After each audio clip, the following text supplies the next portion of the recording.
मैं शपथ लेती हूँ कि विद्यार्थी मेरा धर्म है, मानवता की सेवा करना मेरा परम लक्ष्य है। राष्ट्र की उन्नति में मैं सदा तत्पर रहूंगी।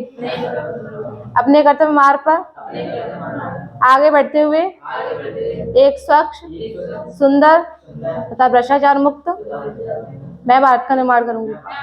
जय हिंद। संविधान के अंतर्गत हम लोग पढ़ रहे थे संसद किसमें है? भाग 5 में। और भाग 5 में हम लोगों ने कार्यपालिका का अध्ययन कर लिया था और विधायिका का अध्ययन कर लिया था। आज विधायिका के अंतर्गत ही हम लोग देखेंगे, जैसा कि नाम से ही पता चलता है विधायिका अर्थात विधान बनाना, नियम बनाना। तो ये विधान, ये नियम कैसे बनता है संसद में, इस पर चर्चा करेंगे आज हम लोग। तो आज हम लोग पढ़ेंगे विधेयक, बिल पढ़ेंगे। विधेयक को अंग्रेजी में कहते हैं बिल। तो इस विधेयक को हम पढ़ेंगे, विधेयक के बारे में देखेंगे कि विधेयक क्या होता है, कितने प्रकार के होते हैं, और इसमें बारी बारी से हम लोग जो है सभी विधेयकों का अध्ययन करेंगे। तो आज की हमारी जो क्लास है वो मोस्टली साधारण विधेयक पर है, किस तरीके से साधारण विधेयक जो है संसद में पारित होता है। तो पहले तो ये समझ लो बिल क्या चीज़ है, बिल क्या है। तो विधेयक क्या है कि एक जो है कानून बनाने का एक जो है रॉ मटेरियल है। जो कानून बनता है तो उस कानून को बनाने के लिए कोई प्रक्रिया तो होनी चाहिए। तो उस प्रक्रिया को जब सदन में प्रस्तुत किया जाता है तो एक ड्राफ्टिंग की जाती है, मतलब क्या क्या कानून बनेगा तो उससे संबंधित मसौदा तैयार किया जाता है और उस मसौदे को संसद में प्रस्तुत किया जाता है। तो जब मसौदे को संसद में प्रस्तुत किया जाता है तो उसी मसौदे को क्या कहते हैं? विधेयक कहते हैं। तो विधेयक एक्चुअली क्या है? कानून बनाने का मसौदा है। कानून बनाने का मसौदा है, यानी रॉ मटेरियल है, कच्चा माल है। जैसे हम लोग सब्जी बनाते हैं तो सब्जी बनाने के लिए तेल चाहिए, जीरा चाहिए, लहसुन चाहिए, प्याज चाहिए, मिर्च चाहिए, मसाला चाहिए और सब्जी, कच्ची सब्जी चाहिए। फिर इसको हम लोग कुकर में, अर्थात कुकर मतलब संसद हो गया, कुकर क्या हो गया? संसद हो गया, उसमें तलते हैं, छौंका लगाते हैं, फिर हीट होता है तो उसमें जो है वो पक करके तैयार होता है, फिर सब्जी बनकर आ जाती है, फिर उसको खाते हैं हम लोग। तो इसी तरीके से संसद में छौंका लगता है किसका? जो है विधेयक का। और उस संसद में विधेयक का छौंका लगता है, फिर वहाँ से जो है पक करके बाहर निकलता है, फिर वो कानून बन जाता है और हमारे ऊपर लागू होता है। ठीक, तो ऐसे समझ लो कि जो है कानून क्या है, मतलब विधेयक क्या है?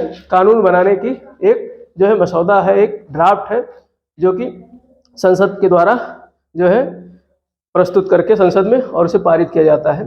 अब ये कितने प्रकार का होता है? तो इसको मोस्टली हम 2 रूपों में विभाजित कर सकते हैं। एक तो पेश करने वाले व्यक्ति के आधार पर, कौन से किस प्रकार का व्यक्ति। अब व्यक्ति का मतलब सड़क पर चलता हुआ हम जैसे आम लोग नहीं, जो सदन में है उस व्यक्ति की बात कर रहे हैं। सदन कितने प्रकार के होते हैं? 2 प्रकार के। कौन कौन से? लोकसभा और राज्यसभा। तो लोकसभा और राज्यसभा में जो व्यक्ति हैं, और उन व्यक्तियों को क्या कहते हैं? सांसद कहते हैं। तो उन सांसदों के द्वारा प्रस्तुत किया जाना। और सांसद में 2 प्रकार के होते हैं, एक सरकार में जो होगा सरकारी व्यक्ति अर्थात मंत्री होगा, और एक सरकार में नहीं होगा, विपक्ष में बैठा होगा, या हो सकता है पक्ष का ही हो, सरकार का ही हो। सरकार में सभी को तो मंत्री थोड़े नहीं बनाया जा सकता है, सबको मंत्री नहीं बनाया जा सकता है। तो जो नहीं मंत्री बने होंगे वो जो है गैर सरकारी हो जाएंगे। तो जो मंत्री है वो सरकारी। तो अर्थात किस प्रकार का व्यक्ति जो है विधेयक को सदन में ला रहा है, तो उसके आधार पे हम जो है 2 प्रकार के विधेयक बता सकते हैं। 2 प्रकार के विधेयकों को हम विभाजित किया जा सकता है 2 टाइप्स में। तो एक सरकारी विधेयक होगा और एक गैर सरकारी विधेयक होगा। एक सरकारी विधेयक होगा और एक गैर सरकारी विधेयक होगा। अगर सरकारी विधेयक है, सरकारी विधेयक किसके द्वारा लाया जाएगा? किसी मंत्री के द्वारा। सरकारी विधेयक किसके द्वारा लाया जाएगा? किसी मंत्री के द्वारा। तो मंत्री के द्वारा अगर विधेयक लाया जा रहा है तो सदन की 7 दिन की अनुमति लेनी पड़ेगी। 7 दिन पहले अनुमति लेनी पड़ेगी सदन से। सदन में किससे अनुमति लेंगे? सदन का पीठासीन अधिकारी कौन होता है? लोकसभा में है तो लोकसभा का अध्यक्ष होगा, और राज्यसभा में है तो राज्यसभा का सभापति होगा। तो उससे 7 दिन पहले मतलब आपको बताना पड़ेगा, आपको मतलब जो मंत्री विधेयक ला रहा है उसे बताना पड़ेगा कि हम इस मसौदे पर, कानून बनाने के लिए, कानून बनवाने के लिए जो है ड्राफ्ट तैयार कर रहे हैं और लाएंगे। तो 7 दिन पहले सूचना दिया जाएगा किसके द्वारा, जो विधेयक ला रहा है, और कौन सा व्यक्ति, सरकारी होगा। तो सरकारी मतलब मंत्री द्वारा। तो सरकारी विधेयक जो है किसके द्वारा प्रस्तुत किया जाता है, मंत्रियों द्वारा। सरकार में बैठे हुए मंत्रियों द्वारा सरकारी विधेयक लाया जाता है, जिसके लिए सदन से कितने दिन पूर्व सूचना लेनी पड़ेगी, 7 दिन पूर्व, ठीक है। और अगर गैर सरकारी विधेयक है, गैर सरकारी विधेयक मतलब बिना, जो अन्य सदस्य होंगे, मंत्री के अलावा जो अन्य सदस्य होंगे। अब मंत्री के अलावा अन्य सदस्य 2 प्रकार के हो सकते हैं, एक जो है विपक्ष में बैठे हुए सदस्य और दूसरा सरकार के ही सदस्य होंगे। तो मोस्टली सरकार के सदस्य जो है बिल कम ही लाते हैं, नहीं ही लाते हैं, क्योंकि सरकार के सदस्य मतलब सरकार के पार्टी वाले अगर सदस्य बिल लाएंगे तो मतलब ये माना जाएगा कि सरकार उनकी बात नहीं मान रही थी मंत्री, तभी तो, नहीं तो वो जो है उनकी बात वो विचार विमर्श करके आपस में फिर किसी मंत्री के माध्यम से ही विधेयक वहाँ प्रस्तुत कराती है पार्टी। लेकिन अगर किसी विपक्षी पार्टी को, जो कि सांसद है और मंत्री नहीं है, सरकार में नहीं है, तो उसे किसी मसले पर विधेयक लाना है, तो ऐसी स्थिति में जरूरी थोड़े नहीं सरकार से मसौदा ले, सरकार तो उसकी बात मानेगी नहीं, तो फिर वो विधेयक लाया जाएगा कहाँ, सदन में, चाहे वो राज्यसभा का सदन हो चाहे लोकसभा का सदन हो, तो अन्य सदस्य द्वारा लाया जाएगा। तो इसके लिए 1 महीना पहले सदन से अनुमति लेनी पड़ेगी। तो यहाँ से प्रश्न बनता है कि गैर सरकारी व्यक्ति अर्थात मंत्री के अलावा अगर कोई विधेयक लाता है सदन में, तो कितने महीने पहले, 1 महीने पहले सूचना देनी पड़ेगी, और 7 दिन पूर्व जो है सरकारी वाला। तो ये समझ गए। तो 2 प्रकार से सरकारी विधेयक हो सकता है और गैर सरकारी विधेयक हो सकता है। 2 प्रकार से ये हो गए, 2 टाइप से। लेकिन अगर विषय वस्तु के आधार पर देखा जाए, विषय वस्तु के आधार पे जो है 3 प्रकार के विधेयक होते हैं। ज्यादातर लोग इसी को जानते हैं, इसको नहीं जानते हैं, लेकिन प्रश्न यहाँ से पूछा जाता है। तो विषय वस्तु के आधार पे विधेयक 3 प्रकार के होते हैं। साधारण विधेयक, ऑर्डिनरी बिल होता है, और एक वित्त से संबंधित विधेयक होता है, तो उसको फाइनेंस बिल बोलते हैं। और तीसरा होता है संविधान में ही संशोधन करना है, तो उससे संबंधित अगर कोई विधेयक लाया जा रहा है तो वो संविधान संशोधन विधेयक हो जाएगा। ठीक। अब जैसे साधारण विधेयक, ऑर्डिनरी बिल किसको कहेंगे, तो साधारण विधेयक अर्थात नाम से ही साधारण, यानी आम जनता के लिए कोई कानून बनाना साधारण विधेयक कहलाता है। आम जनता के लिए कानून कैसे, जैसे कृषि में कोई सुधार लाना है, आम जनता को अधिक फायदा हो सके किसी तरीके से उसके लिए, या फिर मतलब अपराध बढ़ रहा है, आतंकवाद बढ़ रहा है, इनसे सबसे आम जनता प्रभावित होती है ना, तो उनमें सुधार लाने के लिए कोई अगर विधेयक लाया जा रहा है तो उसे क्या कहेंगे, साधारण विधेयक। उसे क्या कहेंगे, साधारण विधेयक। तो वो ऑर्डिनरी बिल हो जाएगा। दूसरे प्रकार का है वित्त विधेयक, फाइनेंस बिल, वित्त विधेयक। इसे पुनः 2 भागों में बांटा गया है वित्त विधेयक को, एक तो धन विधेयक और दूसरा वित्त विधेयक। 2 प्रकार के होते हैं, टाइप 1 टाइप 2। तो बहुत माइन्यूट अंतर है, जो हम लोग अगले वीडियो में पढ़ेंगे, क्लास में पढ़ेंगे, तो वित्त विधेयक देखेंगे। तो धन विधेयक अर्थात मनी बिल थोड़ा सा वित्त विधेयक से थोड़ा इसका पार्ट है, वित्त विधेयक का ही क्या है, ये एक भाग है, दोनों में बेसिक अंतर हो जाता है, इसकी वजह से थोड़ा डिफरेंस है। ठीक। और फाइनेंस बिल 2 प्रकार के होते हैं, टाइप 1 टाइप 2। तो वित्त विधेयक, अब इस धन से जुड़ा हुआ मसौदा, धन से जुड़ा हुआ अगर कोई विधेयक है, देश को संचालित करने के लिए धन की आवश्यकता होती है, वित्त की आवश्यकता होती है, तो उससे संबंधित अगर कोई बिल लाया जा रहा है सदन में, तो उसको कहते हैं वित्त विधेयक या मनी बिल या धन विधेयक। तीसरा है संविधान संशोधन विधेयक। संविधान संशोधन विधेयक, जैसा कि नाम से ही पता है कि संविधान की जो मूल प्रतियां हैं उसमें लगभग 104-5 बार संशोधन हो चुके हैं। तो वो संशोधन किसके माध्यम से हुए हैं, संविधान संशोधन विधेयक के माध्यम से। और इसका आर्टिकल 368 में जिक्र किया गया है। संविधान संशोधन का जिक्र किस में है, आर्टिकल 368। तो आज आर्टिकल 368 के तहत अगर कोई बिल लाया जा रहा है तो वो क्या होगा, संविधान संशोधन होगा। और संविधान में संशोधन करना अर्थात जो किताब लिख दी गई है, देश की मतलब देश का बाइबिल है, देश की जनता का जो बाइबिल है, उस किताब में अगर कोई परिवर्तन लाना है तो फिर इसके लिए जो है थोड़ा सा दिक्कत होगी, थोड़ा सा मतलब काफ़ी कठिन चरण से गुजरना होगा, तो वो बिल मतलब पास होगा। ऐसे मतलब साधारण तौर पे ऐसे नहीं कि विधेयक को पास कर दिया जाए, भाई किताब में ही संशोधन कर दिया जाए, साधारण विधेयक की बात नहीं होता है। तो इसीलिए तीसरा होता है कॉन्स्टिट्यूशनल अमेंडमेंट बिल, संवैधानिक संशोधन बिल। तो ये बिल के 3 प्रकार हो गए उसके स्वरूप के आधार पे। एक तो हो गया आपका साधारण बिल, दूसरा हो गया वित्त विधेयक और तीसरा हो गया संविधान संशोधन विधेयक। ठीक, तो ये 3 टाइप के बिल होते हैं। अब इन बिल में हम लोग आज अध्ययन करेंगे साधारण विधेयक का, कि साधारण विधेयक किस तरीके से कानून बनता है।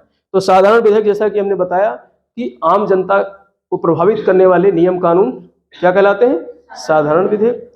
तो साधारण विधेयक, अब विधेयक और कानून में अंतर थोड़ा समझ गए कि नहीं? जब तक वो कानून नहीं बनता है, प्रक्रिया में गुजरता है, संसद के दोनों सदनों से होकर हिल जो है घूमता रहता है, तो वो क्या है, विधेयक है। वो क्या है, बिल है। और जैसे ही उस पर राष्ट्रपति के साइन हो जाते हैं, वैसे ही वो क्या बन जाता है, कानून बन जाता है। तो 3 जो है 2 सदन है और 3 अंग है संसद के, लोकसभा, राज्यसभा और राष्ट्रपति। तीनों मिल करके क्या बनाते हैं, कानून बनाते हैं। तीनों मिल करके कानून बनाते हैं। जब राष्ट्रपति साइन कर देता है विधेयक पर, तो उसी दिन से वो क्या बन जाता है, कानून बन जाता है। तो उसी प्रक्रिया को हम लोग देखेंगे साधारण विधेयक में, किस तरीके से एक साधारण विधेयक जो है सदन से पास होता है। तो साधारण विधेयक की अगर बात करें तो ये किसी भी सदन में प्रारंभ किया जा सकता है। साधारण विधेयक किसी भी सदन में प्रारंभ किया जा सकता है। हमने धन विधेयक के बारे में पहले भी चर्चा किया था कि कोई विधेयक धन विधेयक है, इसको कौन नोटिफाई करेगा, कौन बताएगा, स्पीकर महोदय बताते हैं। तो स्पीकर महोदय बताते हैं। तो यहाँ से एक बात क्लियर हो जाती है कि धन विधेयक सिर्फ कहाँ प्रस्तुत किया जाएगा, लोकसभा में। लेकिन साधारण विधेयक के साथ क्या है, साधारण विधेयक किसी भी सदन में प्रारंभ किया जा सकता है, प्रस्तुत किया जा सकता है, और किसी भी प्रकार के व्यक्ति द्वारा, सरकारी व्यक्ति हो या गैर सरकारी व्यक्ति हो, मंत्री द्वारा अथवा गैर मंत्री द्वारा प्रस्तुत किया जा सकता है, चाहे राज्यसभा की बात हो चाहे लोकसभा की बात हो। तो यहाँ से प्रश्न आ जाते हैं, एक एक पॉइंट जो है ध्यान रखना। तो किसी भी सदन में इसको प्रस्तुत किया जा सकता है और दोनों सदनों को इस पर लेकर के बराबर शक्ति प्राप्त है। धन विधेयक के बारे में जैसा कि मैंने बताया था, दोनों को बराबर शक्ति नहीं प्राप्त है।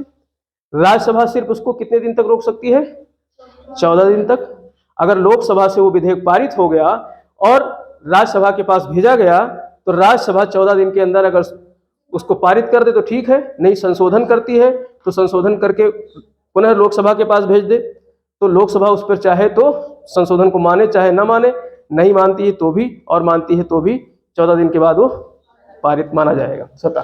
तो ये शक्ति, लेकिन वहां पर दोनों को बराबर शक्ति नहीं प्राप्त है मनी बिल के मामले में, लेकिन यहाँ पर जो है दोनों की शक्तियां बराबर है, चाहे लोकसभा की बात करें चाहे राज्यसभा की बात करें। और अगर मान लो जब दोनों की बराबर शक्ति है तो हो सकता है सदन मतलब एक सदन से पारित हो जाए, दूसरे सदन में जाए, फिर वहां पर वो संशोधन के लिए लिख दे कि संशोधन करो भाई, हमारे हिसाब से बिल बनाओ, मसौदा तैयार करो, तो फिर से दूसरे सदन को भेजा जाएगा और वो सदन कहेगा भैया हम तुम्हारी बात नहीं मान रहे हैं, तुमने इस पर क्या क्या बढ़ा दिया है। तो दोनों सदनों में क्या उत्पन्न हो जाएगा, गतिरोध, दोनों सदनों में गतिरोध उत्पन्न हो जाएगा।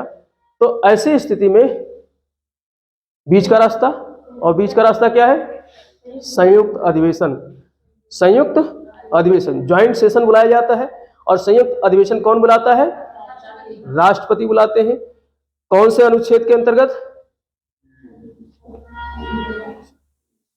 अनुच्छेद 130 का 23 में, ये कहाँ है अनुच्छेद 123 में। तो जब संसद न चल रहा हो तो उस समय राष्ट्रपति द्वारा क्या लाया जाता है, अध्यादेश, वो तो अनुच्छेद 123 है।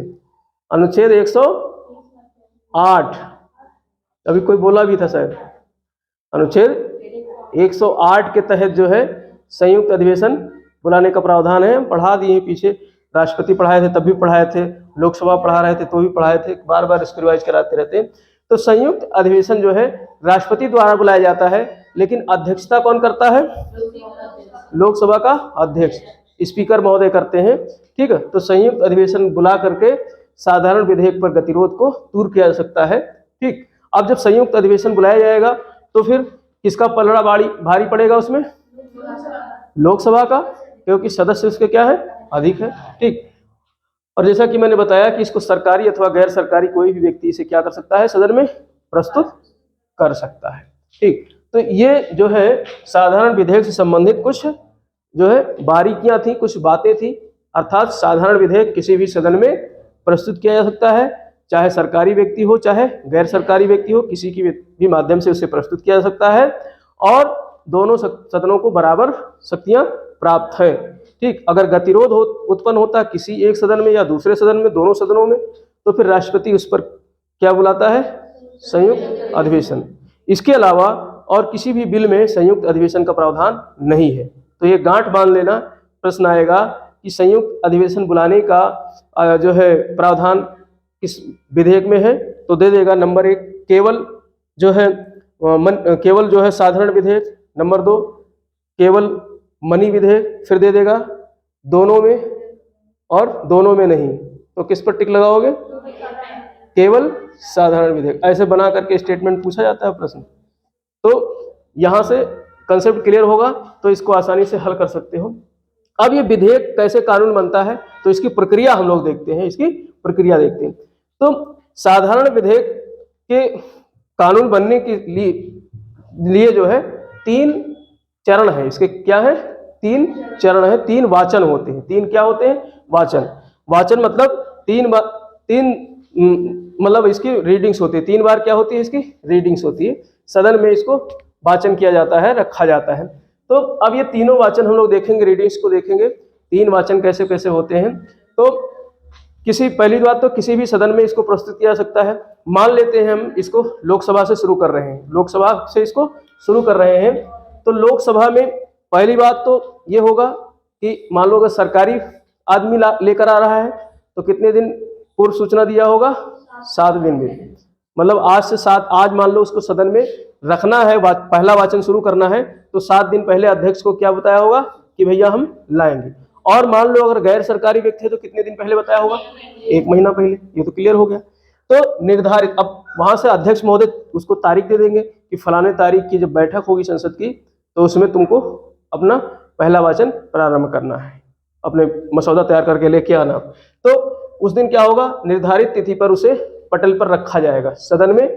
अगर लोकसभा में जो है प्रारंभ किया गया है, तो लोकसभा में सरकारी अथवा गैर सरकारी व्यक्ति द्वारा जो भी होगा उसके द्वारा जो है निर्धारित तिथि पर वो मसौदा रखा जाएगा। जो ड्राफ्ट बनाया होगा, कुछ लिखा होगा जो है पेज पे 4-5 पन्ने का, तो उसको क्या करेगा, रखा जाएगा वहां पर। ठीक, और फिर उसको पूरा मतलब मान लो 5-6 पन्ने की, मान लो 10 पेज का है तो पूरा थोड़े नहीं पढ़ेंगे, उसका एक जो है शीर्षक बना लिया गया होगा, हर पॉइंट मतलब पॉइंट बना लिया होगा।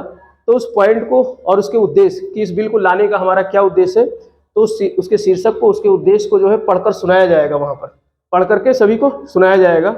और उसमें तो ऐसे ऐसे उल्लू टाइप के लोग बैठे होते हैं, गलत बोल गए मारेंगे मंत्री संतरी, ठीक, काटना पड़ेगा इसको। तो वहां पे ऐसे अनपढ़ लोग बैठे, उनको पता ही नहीं है कि ये क्या है, बस बैठ करके खाली जो है जब जूता वगैरह चलाना होता है, जूता चप्पल तो चलाते हैं। ठीक, तो अब उसके बाद में जो है जब सबकी सहमत हो जाती है कि चलो ठीक है, जो बजट लेके, वो जो तुम अपना बिल लेके आए हो उस पर सबकी सहमत हो जाती है कि ठीक है चलो थोड़ा सा देख लिया गया है, इसको आगे बढ़ाते हैं। तो फिर उसको गजट में प्रकाशित किया जाएगा। गजट जो है राजपत्र होता है, सरकारी जो है आदेश होता है। तो सरकारी आदेश के लिए जो है उसे क्या किया जाएगा, गजट में प्रकाशित करने का आदेश दे दिया जाएगा कि इसकी मूल प्रति जो है, जो 6-7 पेज की बन के आई थी, उसको क्या किया जाएगा, गजट कर दिया जाएगा, यानी राजादेश कर दिया जाएगा, जो है राजपत्र में प्रकाशित किया जाएगा। ठीक, तो ये कौन सा वाचन है, पहला वाचन।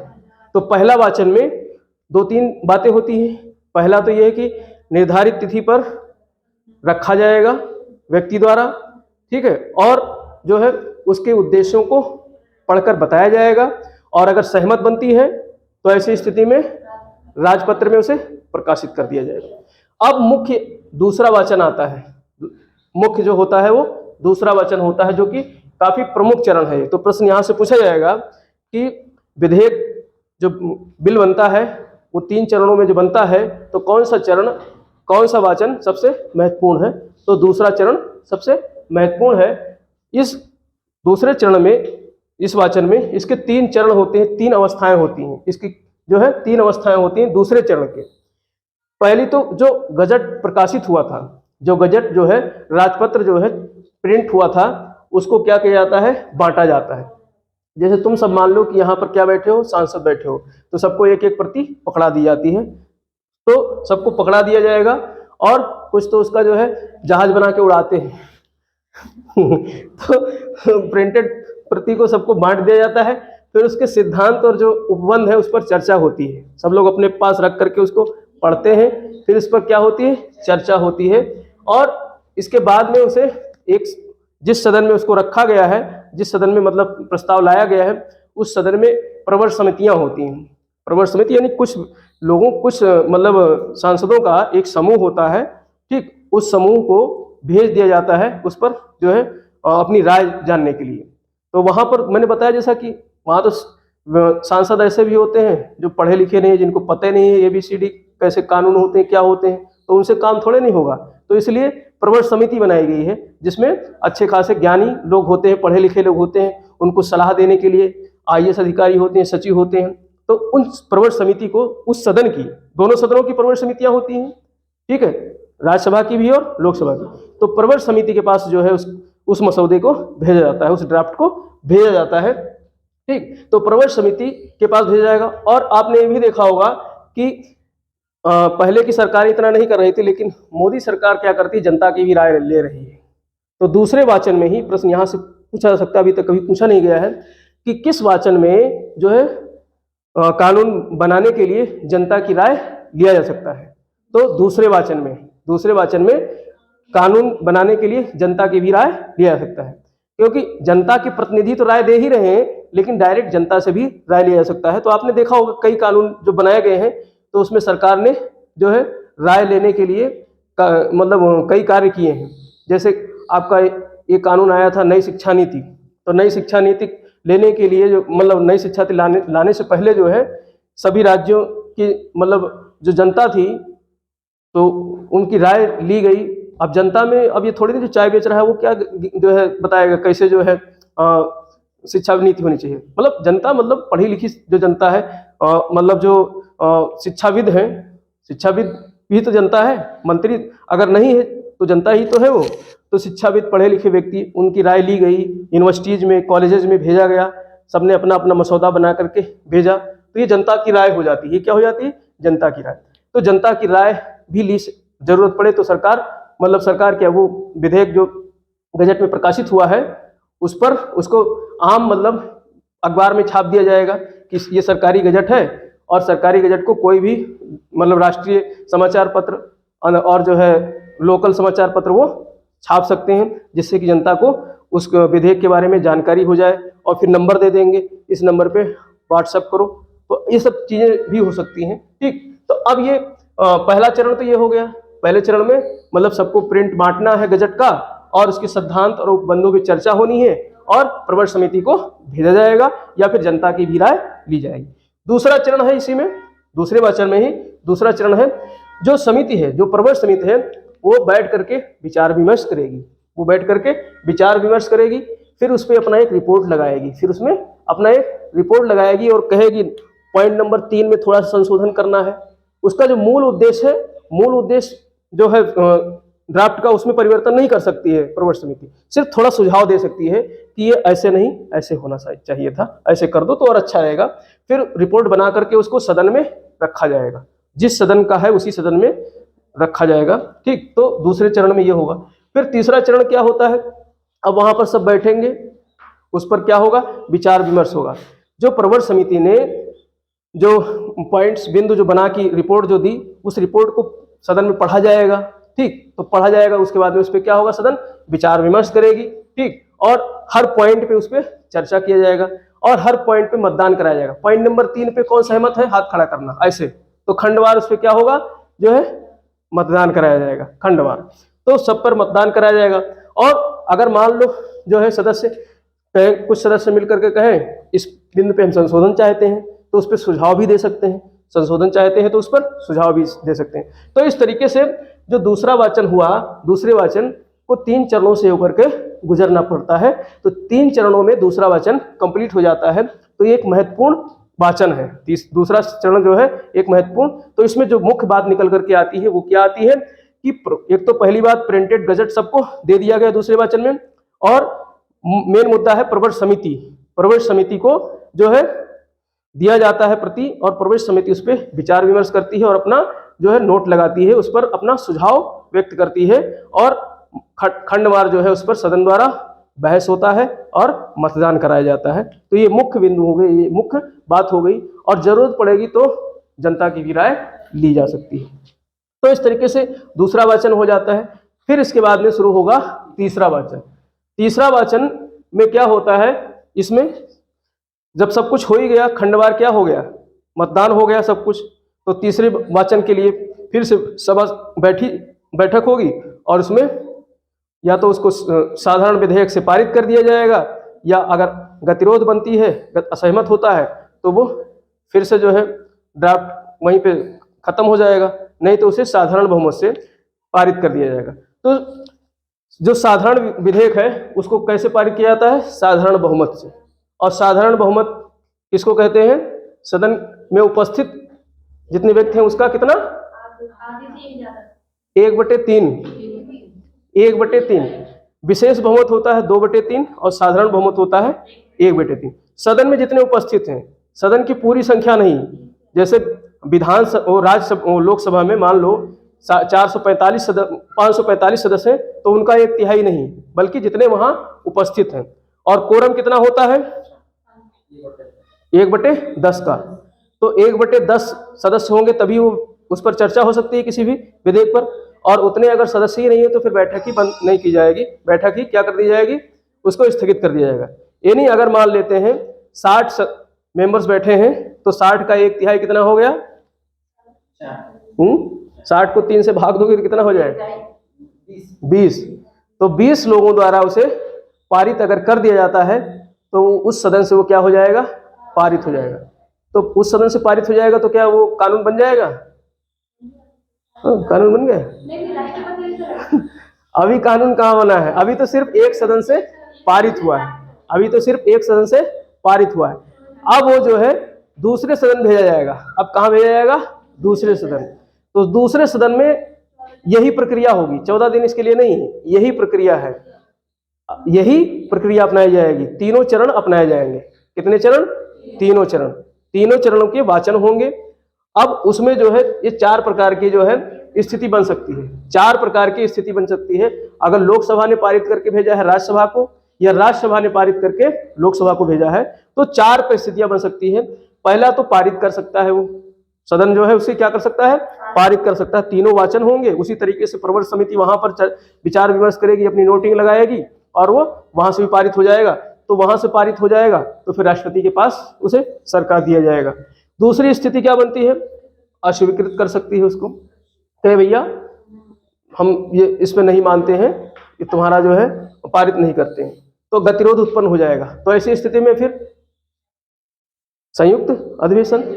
तीसरी बात क्या हो सकती है, कुछ नहीं करे 6 माह तक वो रोक सकती है, 6 माह तक वो रोक सकती है। तो यहाँ 14 दिन नहीं रहेगा, यहाँ अधिकतम जो है कितना हो गया, 6 माह। 14 दिन किसके लिए है, वित्त विधेयक के लिए, 14 दिन जो है वित्त विधेयक। लेकिन साधारण विधेयक को कोई भी सदन जो है, लेकिन 14 दिन सिर्फ राज्यसभा के लिए है वित्त विधेयक। राज्यसभा में ही तो वित्त विधेयक जो है भेजा जाता है लोकसभा से पारित करके। लेकिन यहाँ साधारण विधेयक की बात हो रही है, तो किसी भी सदन को जो है ये अधिकार है कि 6 महीने तक वो अपने पास रख सकता है। 6 महीने तक अगर वो कार्यवाही नहीं करता है, बिल को दबा कर रख दिया, तो 6 महीने बाद जो है गतिरोध, वो भाई वहां से पारित नहीं हुआ, ना ही उस पर चर्चा की गई, उसको बंडल बना के रख दिया गया, तो भी तो पारित नहीं माना जाएगा, तो भी तो उस पर क्या होगा, गतिरोध। तो उनसे पूछा जाएगा भैया तुमने क्या किया, उसको बंडल ही बना करके रख दिए, कहेंगे हमको नहीं मंजूर था इसलिए हमने कुछ नहीं किया, बना के हमारे पास समय ही नहीं था, बना के बंडल ही रख दिया, तुम्हारा क्या कानून लेके आए हो। तो 6 महीने अधिकतम 6 माह तक रोक सकते हैं। फिर उसके बाद में नए सिरे से जो है उस पर मतलब फिर से जो है ड्राफ्टिंग हो सकती है, फिर से जो है लाया जा सकता है सदन में। या फिर चौथी स्थिति बनती है, कहे संशोधन कर दे उसमें, कहे नहीं ये पॉइंट जो था, पॉइंट नंबर 4, पॉइंट नंबर 5, इसमें हमको जो है कुछ अच्छा नहीं लग रहा है, तो हम इसमें कुछ परिवर्तन करना चाहते हैं। तो वो सदन उसमें कुछ क्या कर सकता है, संशोधन कर सकता है और उसे पुनः वापस भेज देगा। अब संशोधन कर देगा तो ऐसा थोड़े नहीं संशोधन के साथ वहां से पास हो जाएगा। संशोधन कर देगा तो जिस सदन से वो पारित होकर आया था उसी सदन को पुनः भेजा जाएगा, और उस सदन में कहा जाएगा देख लो ये पॉइंट जो है ये लिखे गए थे और ये पॉइंट तुमको जो है संशोधन अगर कर रहे हो तो ठीक है, नहीं बताओ अपना सुझाव, तो उस सदन को पुनः वापस जाएगा। अगर संशोधन को उसने स्वीकार कर लिया उस सदन ने तो वो पारित माना जाएगा, क्योंकि उसी पॉइंट पे तो अटका हुआ था, तो उस पॉइंट को उसने डाला, यानी कि उस पॉइंट को अगर पहले सदन ने मान लिया तो स्वीकृत हो जाएगा, तो दोनों सदनों से क्या मान लिया जाएगा, पारित। और वो कहता भैया तुमने जो पॉइंट नंबर 4 और 5 जो बढ़ाए हैं, जो इसमें चेंज किया है, उसको हम नहीं मानते हैं। तो फिर नहीं मानते हैं तो मतलब एक तरीके से अस्वीकृत हो गया, एक तरीके से वो अस्वीकृत हो गया ना, तो अस्वीकृत हो गया तो वहां भी गतिरोध उत्पन्न हो जाएगा।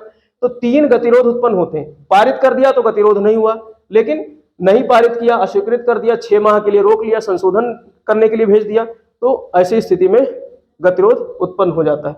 तो इस गतिरोध को दूर करने के लिए ही क्या लाया जाता है, संयुक्त अधिवेशन लाया जाता है। संयुक्त अधिवेशन बुलाया जाता है किसके द्वारा, राष्ट्रपति के द्वारा। ठीक, अब मान लेते हैं दोनों सदनों से विधेयक जो है पारित होकर के और राष्ट्रपति की टेबल पर पहुंच गया, राष्ट्रपति की टेबल पर पहुंच गया।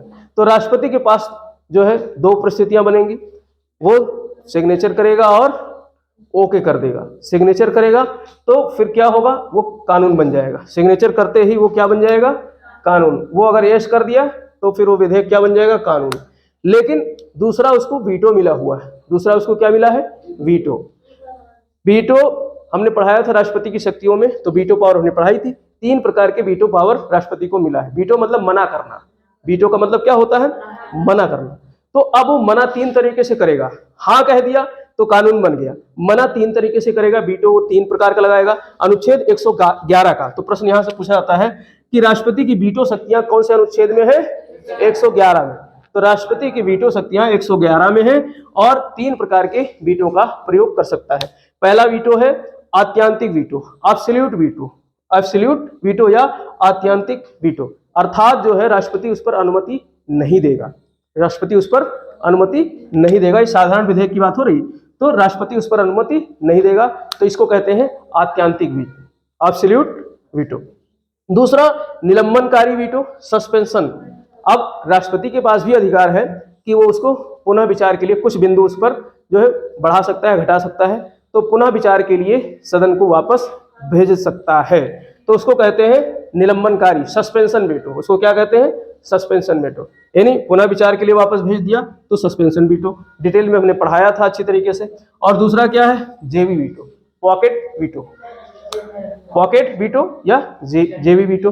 अब इसमें क्या करेगा, राष्ट्रपति अपना तुरुप का पत्ता खोलेगा ही नहीं, ना तो वो जो है उस पर कोई प्रतिक्रिया देगा, ना वापस भेजेगा, उठा करके अपने मेज में रख लेगा, अपने जेब में रख लेगा, तो उसको कहते हैं जेवी वीटो। अर्थात जो है यहाँ पर उसने जो है एक ऐसा माहौल क्रिएट कर दिया राष्ट्रपति ने साधारण विधेयक को लेकर के कि ये लंबा खींच सकता है। अब राष्ट्रपति अपनी जेब में डाल लिया तो लंबा खींच सकता है, तो कोई प्रतिक्रिया नहीं दे रहा है, भाई मना कर दिया, अनुमति नहीं दिया, तो एक तरीके से हो गया कि वहीं पे जो है विधेयक खत्म हो गया। और अगर पुनः विचार के लिए वापस भेज दिया तो भी तो उसने प्रतिक्रिया दी, लेकिन अब कोई प्रतिक्रिया नहीं दे रहा है, दोनों में से कोई प्रतिक्रिया, दोनों क्या, तीनों में से उसने ना तो साइन किया और ना ही उसने जो है अनुमति दी और ना ही पुनः विचार के लिए भेजा। तो तीनों कार्य जब नहीं करता है तो उसको कहा जाता है जेवी वीटो, अर्थात उसका पुलिंदा बनाया और जेब में धर लिया। पुलिंदा बनाया कान, उसका कोई समय सीमा नहीं है, संविधान है वो खत्म हो जाता है। जेवी वीटो का अगर राष्ट्रपति ने प्रयोग किया तो वो खत्म ही हो जाता है। हाँ, तो वो दोबारा फिर जो है वहां से आएगा, तो फिर दोबारा फिर क्यों आएगा, फिर राष्ट्रपति फिर साधारण विधेयक के लिए राष्ट्रपति ये तीनों भाई एक बिल आएगा तो उसके लिए एक ही बार प्रक्रिया होगी ना। मान लो वो बिल आया, सेम वही बिल दोबारा आएगा, तो फिर दोबारा थोड़े नहीं उसका दिमाग बदल जाएगा कि हाँ चलो हम ये वीटो नहीं यूज करते, तो फिर उसको पागल घोषित कर दिया जाएगा। कैसा आदमी, आज कल ये कह रहा था, आज कह रहा नहीं ले आओ हम साइन कर देंगे, तो ऐसा थोड़े नहीं होगा भाई। ऊपर बैठा हुआ व्यक्ति है, ऐसा थोड़े नहीं कि साधारण पब्लिक है, तो सोच विचार करके अपना कोई भी जो है कानून मतलब वो कदम उठाया जाता है। कोई खेल तो है नहीं कि हाँ आज मना कर दें और कल कह दें ले आओ साइन कर दूंगा, ऐसा नहीं होता है। ठीक, तो इसलिए जो है जेवी वीटो का प्रयोग किया तो फिर वो रखा ही रह जाता। ऐसा अभी तक सिर्फ 3 बार हुआ है। ज्ञानी जैल सिंह के समय में, ज्ञानी जैल सिंह जब राष्ट्रपति थे तो एक इनके समय में भी एक बिल ऐसा आया था जिसका जो है वीटो पावर, जेबी वीटो इस्तेमाल किया गया था। तो इस तरीके से ये जो है क्या बन जाता है, कानून बन जाता है अगर राष्ट्रपति ने इस पर सिग्नेचर कर दिया। तो ये 3 वाचन से विधेयक जो है क्या बन जाता है, एक्ट बन जाता है, कानून बन जाता है।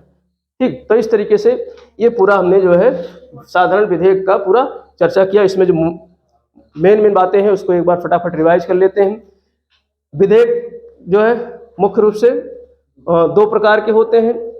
अगर एक तो सरकारी, अगर मतलब उस तरीके से बात करें पेश करने वाले व्यक्ति के आधार पे, तो 2 प्रकार के, सरकारी और गैर सरकारी। सरकारी विधेयक मंत्री प्रस्तुत करता है जिसकी अनुमति 7 दिन पूर्व लेनी पड़ती है, और गैर सरकारी विधेयक जो है गैर मंत्री प्रस्तुत करता है जिसके लिए सदन से 1 माह पूर्व सूचना लेनी पड़ती है।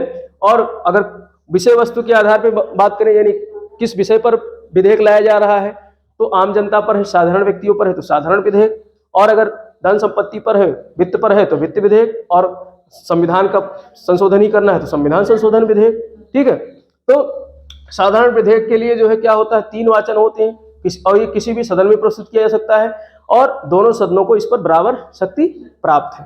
ठीक, तो अगर जिस सदन में इसको प्रस्तुत किया गया उस सदन में इसके कितने वाचन होते हैं, 3 वाचन होते हैं, और तीनों वाचन के बाद वो दूसरे सदन को भेजा जाता है, और दूसरे सदन में भी यही प्रक्रिया अपनाई जाती है। 3 वाचन होते हैं तो वहां पर 4 परिस्थितियां बनती हैं। उसे स्वीकार किया जा सकता है, ठीक है, या फिर उसको अस्वीकृत किया जा सकता है, या फिर 6 माह तक, अधिकतम कितने माह तक, 6 माह तक रोका जा सकता है, या फिर संशोधन के साथ पुनः वापस किया जा सकता है। संशोधन के साथ पुनः वापस करेंगे तो 2 बात बनेंगी, जिस सदन को वापस किया गया वो सदन चाहे तो उसको संशोधन को मान ले, और संशोधन को मान लेगा तो दोनों सदनों से उसे पारित मान लिया जाएगा। दूसरी बात ये बनती है कि उस संशोधन को ना माने तो गतिरोध उत्पन्न हो जाएगा। तो ऐसी स्थिति में संयुक्त अधिवेशन का प्रावधान किया गया है। ठीक, संयुक्त अधिवेशन जैसा कि मैंने बताया राष्ट्रपति द्वारा बुलाया जाता है, अध्यक्षता लोकसभा का अध्यक्ष करता है। और उसके बाद में राष्ट्रपति, जो संसद का तीसरा अंग है राष्ट्रपति, उसके पास में भेजा जाता है। तो राष्ट्रपति 2 परिस्थितियां उत्पन्न कर सकता है, सिग्नेचर कर देगा तो ओके हो गया, तो वो कानून बन गया, नहीं तो अपने वीटो का इस्तेमाल करके उसको जो है रोक सकता है, या उसे जो है पुनः विचार के लिए भेज सकता है, या फिर जेब में रख सकता है, कोई प्रतिक्रिया ना दे तो उसे जेबी वीटो। तो 3 प्रकार के वीटो का इस्तेमाल कर सकता है, एब्सोल्यूट वीटो, आत्यंतिक वीटो अर्थात निलंबनकारी अर्थात सस्पेंशन वीटो, और जेबी वीटो अर्थात पॉकेट वीटो। तो इस तरीके से ये जो है साधारण विधेयक की बात हो गई।